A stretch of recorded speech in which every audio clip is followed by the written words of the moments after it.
Hi, I'm Helena, and this is George. I apologize, I needed you for the bit. Will you forgive me?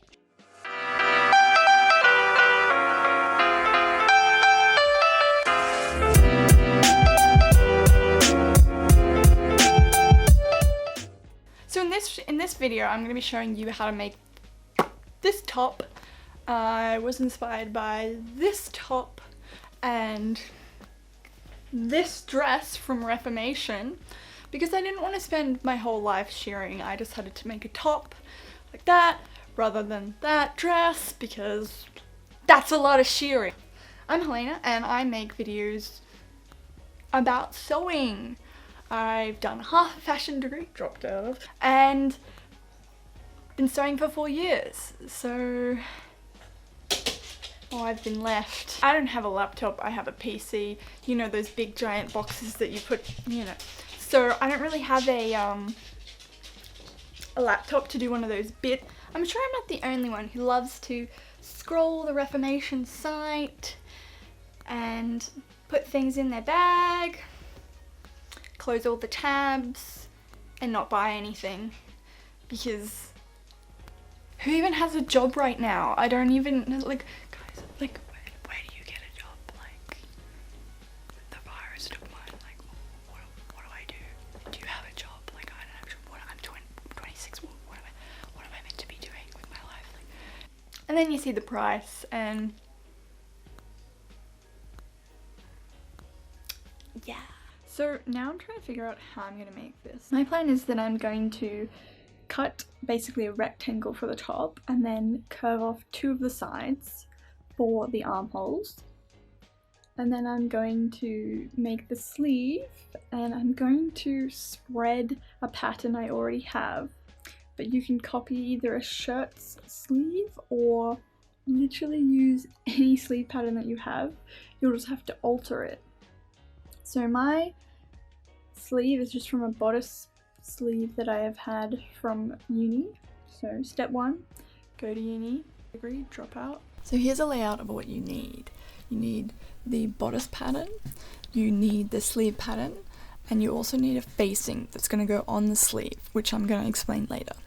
You're going to need fabric, so about 1 to 1.5 meters. This depends on how wide your fabric is. You're going to need scissors for cutting out the fabric, obviously.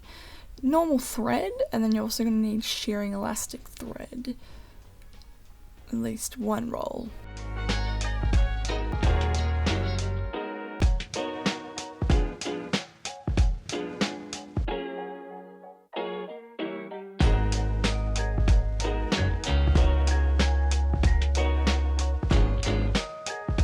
So I hemmed the edges by folding it up by about 1.5.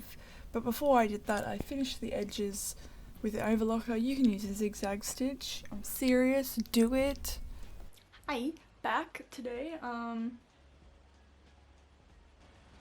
Where did I get up to? So I'm going to hem the sides and then do the shearing. Okay, so you're just going to shove this thing through your sewing machine as fast as you can. It helps if you're listening to death metal while you do this.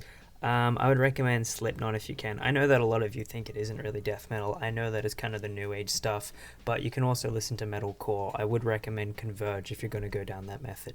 Hey, excuse me, this is not your video. What are you doing? Apologies for that. My boyfriend's just trying to convert everyone into the death metal, or the drug dealer music as his dad likes to refer to it as. Our car trips have been interesting. So with the shearing, what you're going to want to do is you're going to make 1 line of shearing at the top and then you just follow that along. You're also going to want to leave a little bit of gap on the edges for the seam allowance. It will just make it easier to sew. Don't sew all the way to the edge. Leave about 1.5 or whatever seam allowance you've left. In straight lines, I did about like 1 centimeter or apart, and you're just going to want to shear for your dear life. So I've done the front panel. Making this stupid thing took 3 Rick and Morty episodes, and it's just the front. excuse the poor lighting and the mess and the robe, but I have done both the panels. They look tiny now. So I'm gonna sew the edges right sides together. So you don't want the elastic side. You don't want the elastic side showing, obviously. So I'm gonna stitch them together and see how we go from there. Boop, boop, boop. I've done the top bit. Now to do the arm. Let's hope this goes well. For the sleeve facing, how you're going to make it is you're going to get the sleeve or the sleeve pattern before you've sewn it up, and you're going to trace around in a 4mm thickness, and you're going to do that from measuring the armhole length.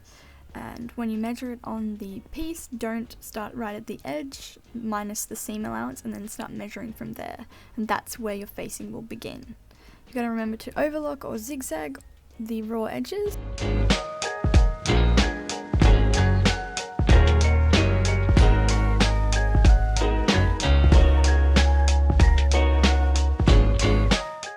So now I'm just going to join the sleeve together at the side by just doing a straight stitch all along down the edge. I'm going to do 1.5 for mine because that's what I measured for the facing, and hopefully it goes well.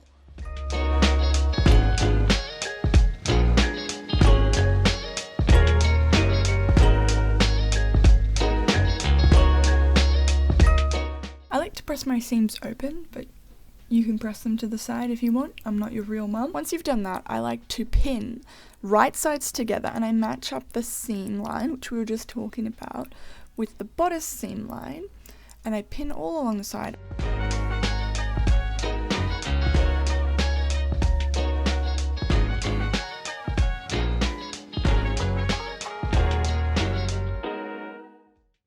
So, like you can see here, I'm attaching the facing. I sewed mine down with a 5mm because you're going to want to turn it around, right side out, and then you're going to sew over the top again, like a top stitch, and that's where I'm going to feed the elastic through, and it's going to make a little channel. So next what you're going to do is around the curve, you're going to cut into it little triangles to cut out some of the bulk, and that's just going to help as you turn it through and make it sit flat. So past Helena did an absolute terrible job of filming this bit. Apologies from future Helena. But you're going to want to turn the facing to the inside and just press it flat so it's a bit easier for you to sew. And then we're going to do a top stitch on top of, on the right side, about 5mm away, or however thick your elastic is. So now you're going to acquire your elastic and a little safety pin, and you're going to pin that through the elastic and shove that baby all the way through the gap you've left. Hopefully it fits. Good luck to you. Okay, so I've done that sleeve and I'm putting on the top to see how tight I want the elastic. What do you think? Should I make it tighter? There's a fine line between cutting off circulation and not falling off my shoulder. Every time I cough, I'm just like, coronavirus! Then I'm going to do the puffy bit. Looking kind of cute, but I'm still going to add the shearing to the bits. So I'm trying to figure out now where I want them to sit. So I'm just going to use safety pins because I don't want to stab myself. So I put a pin here, and that's where I want the first one to go. And I'm going to put them evenly from here to here, and here to here, and here to here, so make them even. What I did is I just pinned them in even amounts. I think mine was like 14 centimeters or something. You can draw like a little line with a pencil or something that washes out so that you can follow this on the sewing machine. I didn't because I'm stupid, but that will help you keep it straight. And I just made sure the lines were the same equal distance apart. But you could really put them anywhere you're vibing with. So hopefully you have a sewing machine that's got one of those removable front little bit. What do you call those? I don't know. Anyway, you're going to remove that shit and you're going to shove the sleeve through there so that you can sew around and inside the elastic. I did 2 sets of shearing elastic parallel to each other. If you look at the Reformation one that I originally showed, it doesn't look like they do shearing. It looks like they do a casing for an elastic, but I don't want to do that shit, so I'm going to do it like the first top, which I showed you before. It's a bit finicky. It's a bit annoying having to shove it through. If you don't have a machine that's like wide enough to do that, it's going to be a pain, but you're going to have to sort of hold one side away from the sewing machine as you sew the other bit, so then you'd really want to have a line for you to follow on that one. I'm just going to finish this raw edge on the inside with an overlocker. You can use a zigzag.